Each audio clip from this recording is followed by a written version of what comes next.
Hey, it is so good to see you. I hope you could just kind of feel it as people are walking in, right? There's an excitement in being back. I did have someone say to me that they hoped the length was the same as what we did outside when it was cold, right? Probably not, but it does feel better in here, doesn't it? So we're so glad you're here, and I'm excited to share with you. And I'm also excited to share with those online. In fact, I'd just like to take a moment, whether you realize this or not, as a church, we've just had to adapt, right? Everybody's had to adapt. But we had to adapt, and I'm just so proud of our team, they learned a whole new language in how to do online church. And even now, we've got folks back in a back room back here doing sound and working, and back here working so that our folks at home who are worshiping at home are experiencing Crossbridge in God's presence there.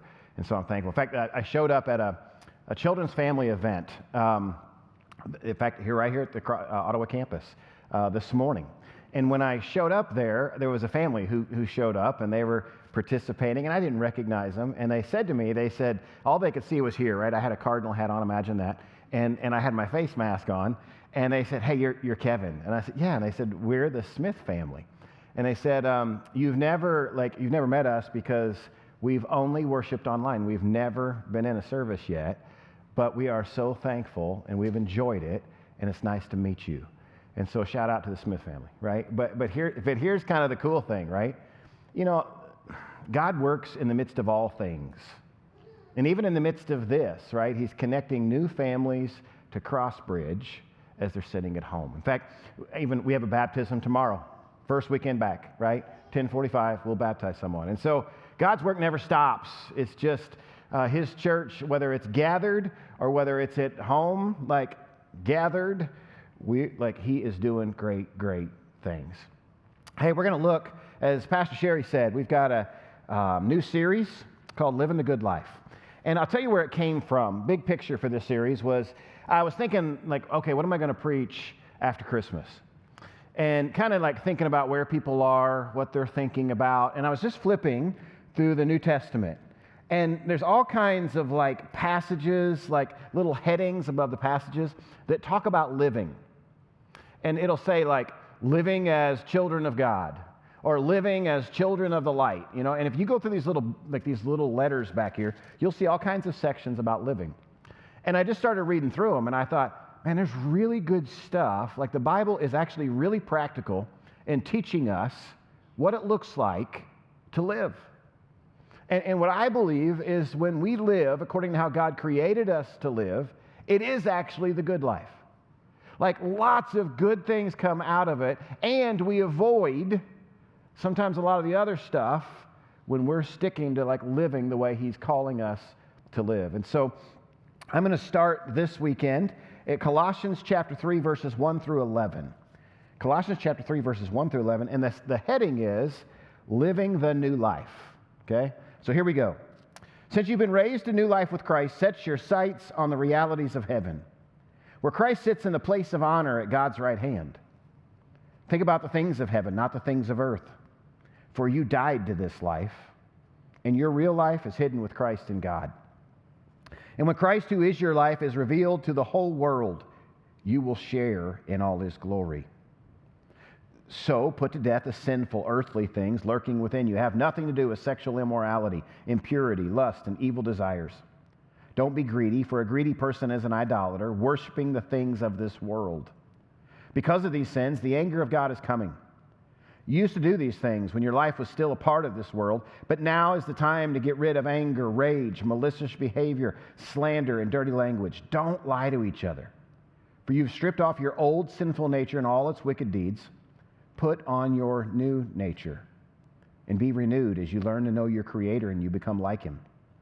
In this new life, it doesn't matter if you're a Jew or a Gentile, circumcised or uncircumcised, barbaric, uncivilized, slave or free. Christ is all that matters, and he lives in all of us. Father, thank you so much for the fact that we can worship you. Whether folks are worshiping at home or whether they're worshiping right here in the room with me or at our Peru campus. Lord, I'm just thankful for them. And I'm thankful for the opportunity to hear from you. And I pray that's exactly what you do. You would speak to us. You would show us something new.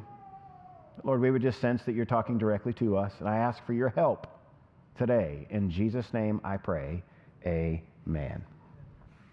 Hey, I want to start with just looking at those first 3 verses. Colossians chapter 3, verses 1 through 3. Now, in the midst of those, here's what you're going to see, right? And I'm going to read to you those again. Since you have been raised to new life with Christ, set your sights on the realities of heaven, where Christ sits in the place of honor at God's right hand. Think about things of heaven, not the things of earth. For you died to this life, and your real life is hidden with Christ in God. See, when I read that passage, and even those very first verses, what it reminds me of is this, that what we believe matters. Like Paul is trying to say, know who you are. Since you have been raised to this new life with Christ, since you are now a follower of him, don't set your sights on things here. Set your sights on things up here. Think about not just the things that are happening in front of you, but the reality of what it means to know me and how that changes things. You know, I do believe this, that our beliefs, when it comes to like living the good life, right, that our beliefs are directly connected to the way that we live. That our beliefs are connected to our actions. In fact, let me just say it this way. The way you think determines how you live. It really does. The way you think determines how you live. And sometimes I think what happens is we have these thoughts that they get deep on us, whether we're raised a certain way or we've just kind of been indoctrinated in certain ways. And sometimes I think it's really hard for us to get out of those.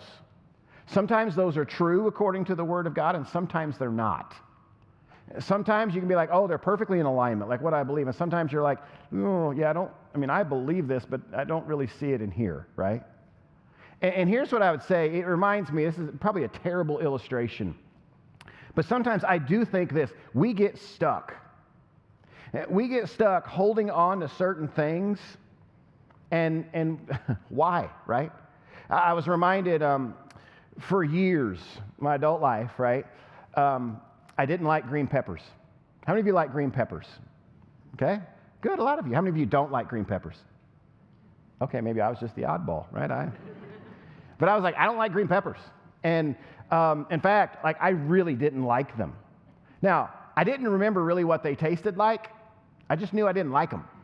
The truth is, I don't really like many things that are green.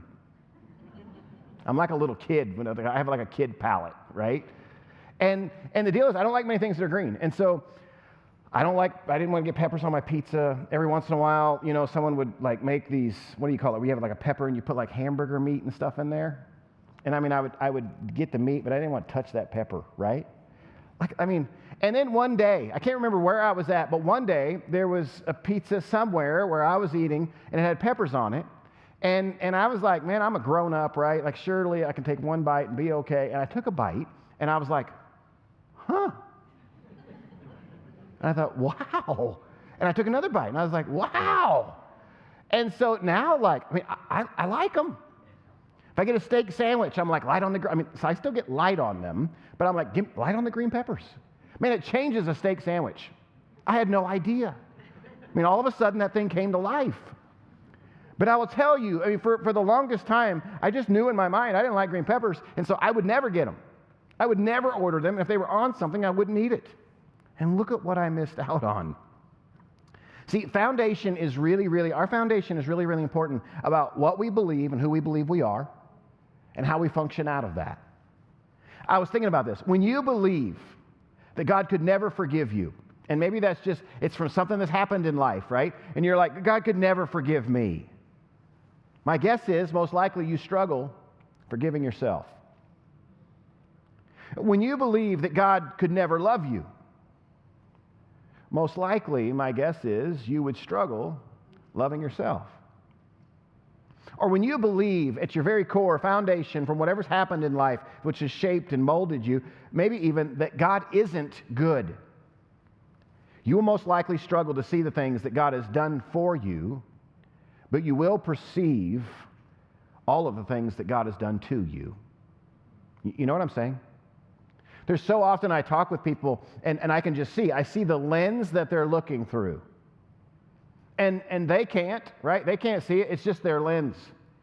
But oftentimes, I can tell you someone's perception of God according to the things that they're telling me, the ways in which they live. And it's even interesting, right? Matthew chapter 12, it tells us a little bit even about how to know what's going on in the foundation of who we are. Here's what it says. For whatever is in your heart determines what you say. Oh boy, that's a scary verse, isn't it? A good person produces good things from the treasury of a good heart, and an evil person produces evil things from the treasury of an evil heart. And I tell you this, you must give an account on Judgment Day for every idle word you speak. The words you say will either acquit you or condemn you. I was thinking about the things that come out of your mouth are very much an indicator of what's going on in your heart. Let that sink in for a second. Right? Actually, it's scary. I was laying in bed this week. I was laying in bed and I was thinking about a meeting that happened earlier in the day, and something came out of my mouth that shouldn't have come out of my mouth. You ever, come on now, come on, online, you know it, right? The rest of you are just don't want to admit anything, right? You know it. Like, sometimes things come out of your mouth and you're like, what was that? And I was laying in bed and I was like, what was that? That was just not good. And so, the next morning I sent out a little text. I said, hey, sorry for what I said, right? Because here's the bigger picture. The things that come out of our mouth are an indicator of what is in here. And here's what I know, that when I processed what came out of my mouth, I thought, if that is the foundation of what is in here, then we got to do some work, because I don't want that to be, because that doesn't look a whole lot like Jesus. Paul is saying, remember your true identity and allow it to set your course. Allow it to determine how you live. Stay focused. Now, he goes on in verses 5 through 7. It gets good here, okay? He says this, so, this is who you are, right? Before this is who you are. Your life is hidden with Christ. You become this new creation. And he says, so, put to death the sinful earthly things lurking within you. Have nothing to do with sexual immorality, impurity, lust, evil desires. He goes through the whole list. He talks about don't be greedy, for a greedy person is an idolater, worshiping the things of this world. Now, we'll stop right there, okay? At the end of that, actually says you used to do these things when your life was still a part of this world. What he's saying is these were the things that you used to be associated with. But if you're going to follow me and you're going to live the life that I've called you to live, it means a separation from who you were, and that you're going to begin to live like this new life. And that your old life is going to go away and your new life is going to become really, really clear. Oftentimes I think around this time of year, January, right? I loved what Troy said last week. And in one of those lines, we had a guest speaker here for somebody maybe who weren't. He did a great job. You should go back and listen. But one of the things he said, he was talking about January, right? And that really it's not about January. January is not what's significant. Jesus is significant. January isn't really what brings about change. Jesus brings about change. I will say this, though. January gets us in the right frame of mind for change.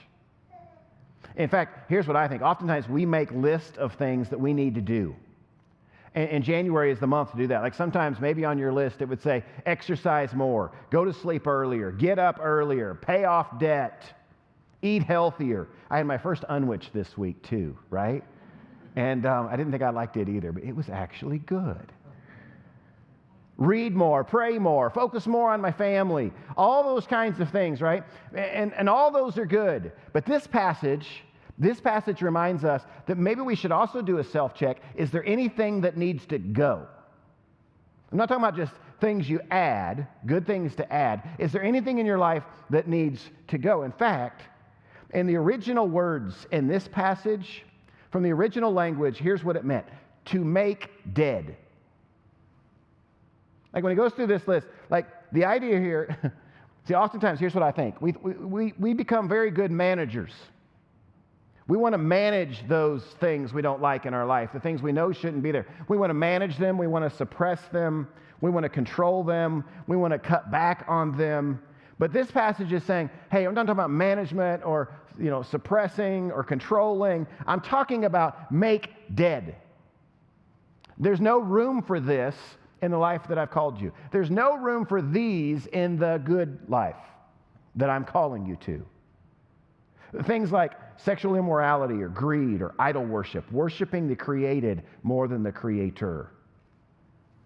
When I think about this list, just very the human side of it, right? The things that make me feel good, or the things that, even when it comes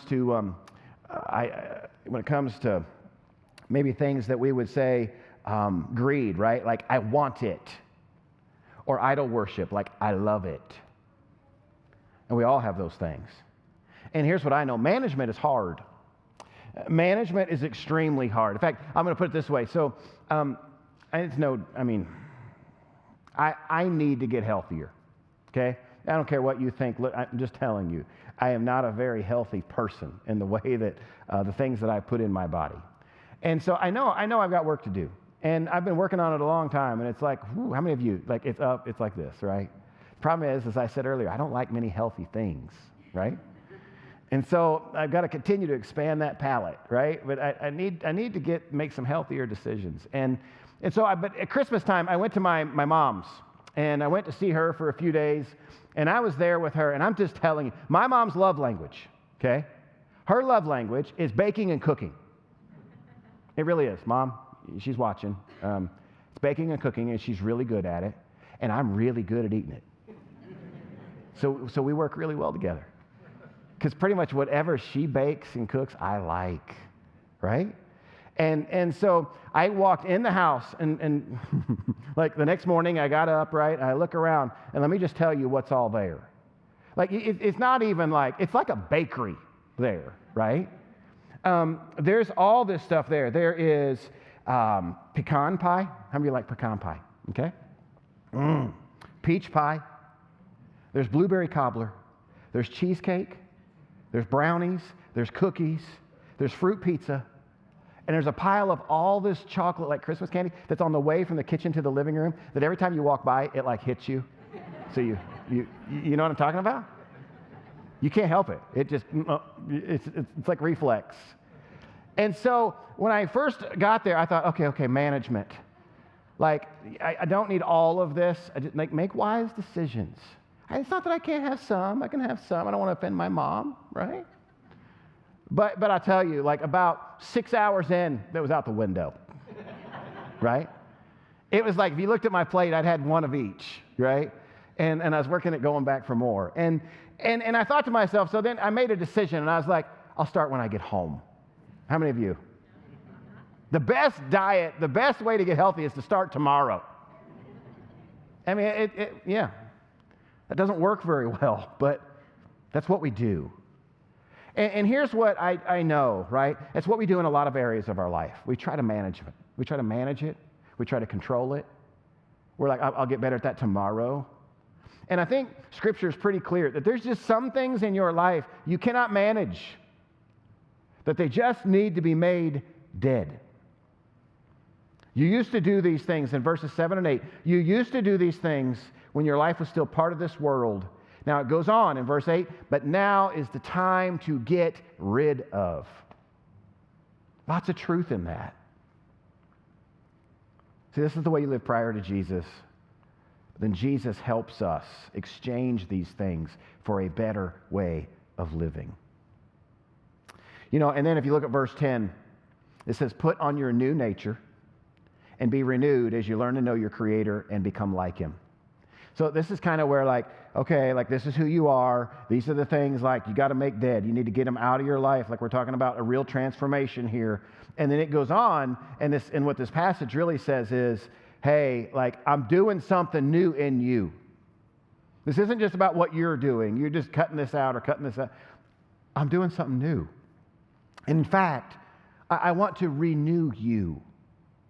I want your old life to go, and I want to actually create a new life in you, this brand new work. I love when it says, renewed as you learn to know your Creator.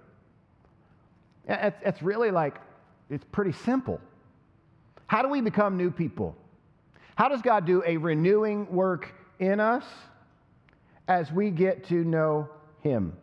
I was thinking about learning to know your Creator, right? Like most of us, maybe some of us, we've made some lists. We're thinking about things that we want to work on. We're thinking about things we want to get better at. You're thinking maybe, hey, I want to be a better dad or mom. And here's what I'd tell you, like make that number 2 on the priority list, right? If that's really high, put it there. I want to eat healthier. Make that 2 or 3. I want to get rid of debt. Make that 2, 3, or 4. But don't make it number 1. See, the picture here is if you want to be renewed, make number 1 learning to know your Creator and becoming like Him. How do we get to know Him? We commit to a relationship with Him. We've got to start somewhere. So we commit to say, God, I don't really know what it's going to look like, but I know this, if like it's got to start somewhere. So I'm going to try to get to know you.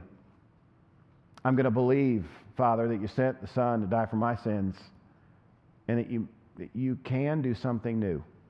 And let's just start there. Or maybe you're going to trust Him like more than you have in the past, right? As you get to know Him, you're going to trust Him to help you with the rest of the list, to do the things in your life you haven't been able to do on your own. You're going to read the Word. You're going to continue to show up at a place like this. You're going to continue to worship online so you can hear the Word and apply it to your life so it makes a difference in how you live. You're going to talk to Him. You're going to pray. And then it goes on to say, right, know your Creator and learn to know your Creator and become like Him. So here's the idea too, right? As you learn, as you read, as you hear, as you pray, as you push in, as you say, I want to get to know you, the idea is not for you to get an education about Jesus. The idea is not that you would just know more. The idea is that you would begin to practice it. And it would begin to change how you live. That this learning would become practicing in our everyday life.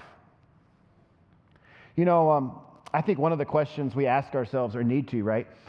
It's one thing to say, I believe in Jesus. But really at the heart of what Jesus wants to do in you is He wants to change you. He doesn't want to just kind of be a part of your life. He actually wants to say, hey, before you knew me, this was your life. But as you know me, this is your life. And it's going to look different. We're talking like before and after. We're talking about like drastic difference. I was actually talking to a friend who's a pastor. And I was talking to him just this last week. And I already actually had written a sermon, and he was telling me this story. And I was like, oh, it's so good. And here's his story. His story is he adopted a child 3 years ago. That little guy, his name is Titus, and he was 4 years old. Right now he's 7. And I know this because I know my friend really, really well, him and his wife. And they love that little guy, but it has been anything but easy. It has been absolutely terribly difficult. He has a lot of trust issues. The first 4 years of his life brought all these kinds of trust issues. And so when they brought him home, and those trust issues play out in these fits of rage in which he just is always fighting against them. And they're some of the most loving people I know. But I'm telling you, like, it has been a battle. And I saw a Facebook post that they posted about something that happened over Christmas. And I was asking my friend about it. And I just said, hey, would you just send me that story? And here's the story. And it's such a powerful little story. His name is Titus, right? And my friend, the pastor, was preaching Christmas services. And here's what it says. Titus was dialed in and singing his little heart out during our Christmas Eve service. The next day, he asked, and actually he said that was weird. Like, he looked down and he was like, what is going on with him, right? He was focused. The next day, he asked Mandy, his mom, how to give his life to Jesus. That's a lot of trust for a kid who finds it hard to trust. Mandy didn't really know what to do with that because it's been, like I said, it's been difficult. And she said, why don't you go talk to your dad? So Bryce took him and they prayed, and God did only what He could do, and He made Titus into a brand new creation. Immediately after, Titus asked, Dad, why was that so easy? I told him God wants it to be easy for us to come to Him. Then he asked me if it meant that he would get to live with us forever in heaven. And I said yes. A few days later, Titus was face to face with a moment that usually would have sent him into rage mode. He stopped, he processed things, and he made the right decision. And Mandy said to him, "Wait a minute, is this the new Titus? What happened to the old Titus?" He straightened his body, got a serious look on his face, and he said, "It has left." And in Bryce's words, what a miracle, right? Now, I tell you that story, and I really do believe that's miraculous. I have felt for them the last several years, and I could tell you story after story, and that's miraculous. But see, here's what's at the heart of this. This is a 7-year-old boy who has lots of trust issues, who, it'll be a long road, and there'll be more to come. But I believe this with all my heart. That's exactly what Jesus does. That when we commit our lives to Jesus, he says, if you will trust me and you will follow me, the old goes and I begin to do something new. Now you have to work with me. Like Jesus doesn't force this in you. Like you have to work with him. You have to begin to pray and say what needs to go. Father, how do I make you priority? How do I keep my eyes off of this and really on you? And how do we do this, right? And keep helping me. In fact, God, I'm going to keep pressing in and I'm going to keep trying to learn more about my Creator. That eventually I look more like you. When you think about living the good life, right? Maybe more of appropriate would be living the godly life, which I believe is the good life. I do believe it's about letting God do this renewing work in you. I think he wants to do it in every single one of us, and I think it looks different in every single one of us.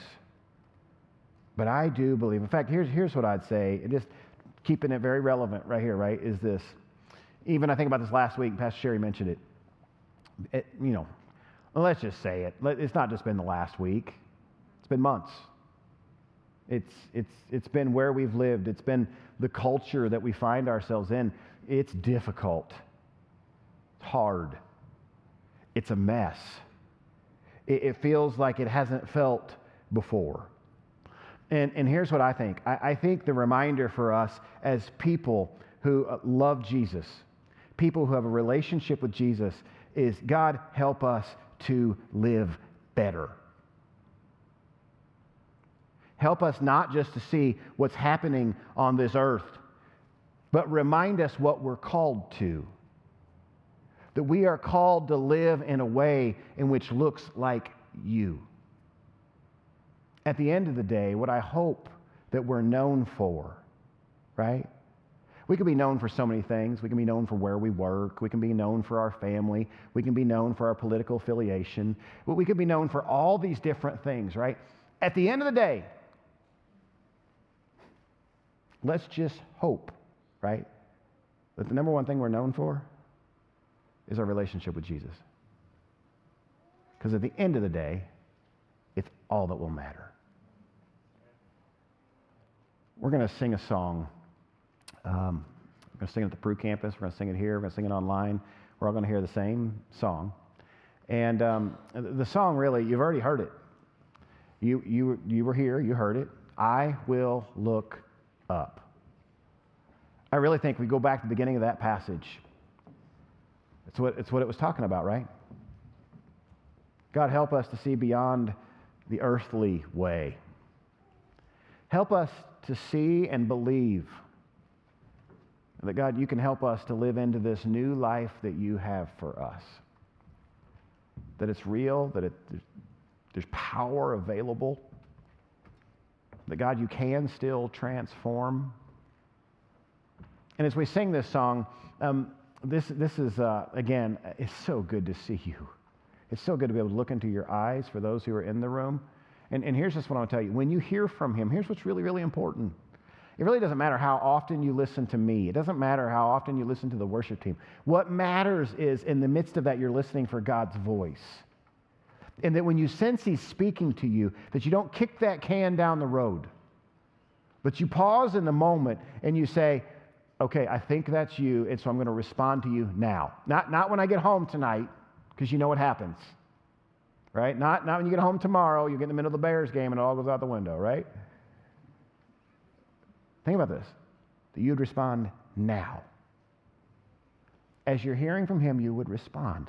And so whether you want to bow your heads and pray, whether you want to just sing these words and let them wash over you, maybe even at one of our campuses, you want to come up and you want to kneel and pray. You want to pray at home. Just respond to what you're hearing. Can we do that? Let's sing this together.